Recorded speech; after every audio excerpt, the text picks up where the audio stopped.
Welcome to the point.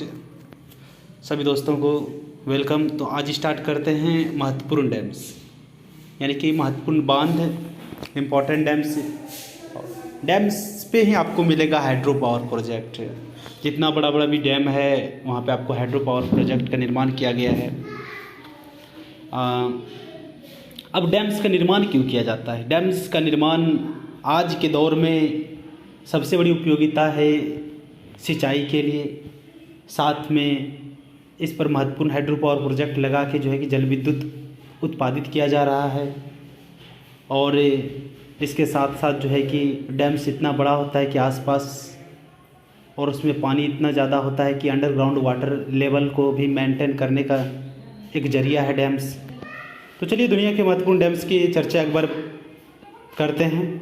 चलिए, तो सबसे पहले पढ़ेंगे हूवर डैम्स, जो कि आपका कोलोराडो नदी पर एक यूएसए का एक महत्वपूर्ण और बहुत बड़ा ये डैम है जो कि कोलोराडो नदी पर बना हुआ है। तो स्ट्रेट फॉरवर्ड आप याद रखिएगा, हूवर डैम कोलोराडो नदी पर है। फिर एक पाकिस्तान में दो डैम याद रखिएगा, एक तालबेला डैम्स जो कि सिंधु नदी पर है।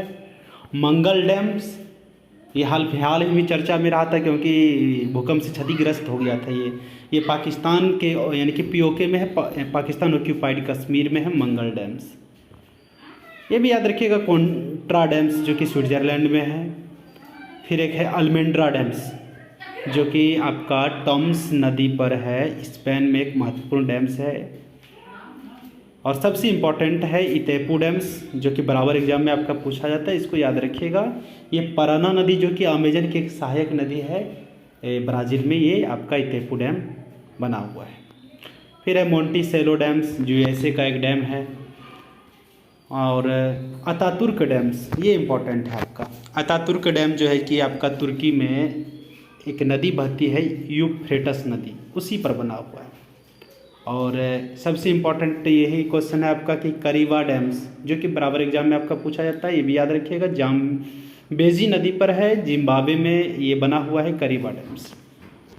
तो दुनिया में बहुत कम सिलेक्टेड डैम्स जिसके बारे में आपको याद रखना है, आज जहाँ से जो क्वेश्चन पूछा जाता है यही आपका इम्पोर्टेंट है, इतना आपको याद रखना पड़ेगा।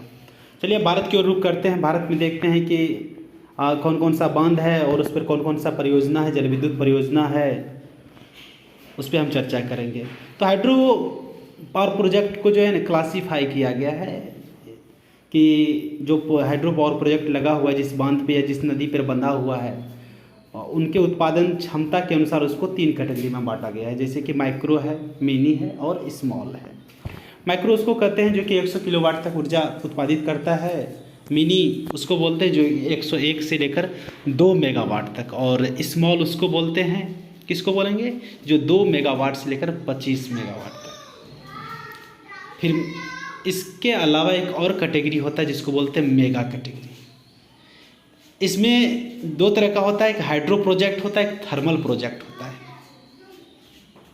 तो हाइड्रो प्रोजेक्ट यानी जहाँ पे जो है कि जो मेगा किसको बोलेंगे, जहाँ पे 500 मेगावाट तक जो है कि बिजली उत्पादित होता है, इसको यानी कि मेगा हाइड्रो प्रोजेक्ट कहेंगे। और थर्मल प्रोजेक्ट तो आप थर्मल ताप संयंत्र जिसको बोलते हैं, यहाँ पे तो मेगा थर्मल प्रोजेक्ट इसको बोलेंगे जो कि अप टू 1500 मेगावाट तक विद्युत उत्पादित करता है। तो चलिए बात करते हैं भारत के महत्वपूर्ण डैम्स की, महत्वपूर्ण बांध की। तो सबसे पहले है कि भारत का सबसे ऊंचा बांध है, ये भारत का सबसे ऊंचा बांध है, टिहरी बांध है। तो किस नदी पे है? ये आपका भागीरथ नदी पर है। इसकी ऊंचाई 260 मीटर है। और टिहरी बांध उत्तराखंड में है। तो और कहने का मतलब एक पर्यावरणीय दृष्टिकोण से टिहरी बांध, कभी कभी इस पर प्रश्न भी लगता है कि टिहरी बांध के कारण बहुत सारा बाढ़ यदि आ जाता है। तो याद रखिएगा आपका सबसे ऊंचा बांध टिहरी बांध है जो कि आपका भागीरथ नदी पर है।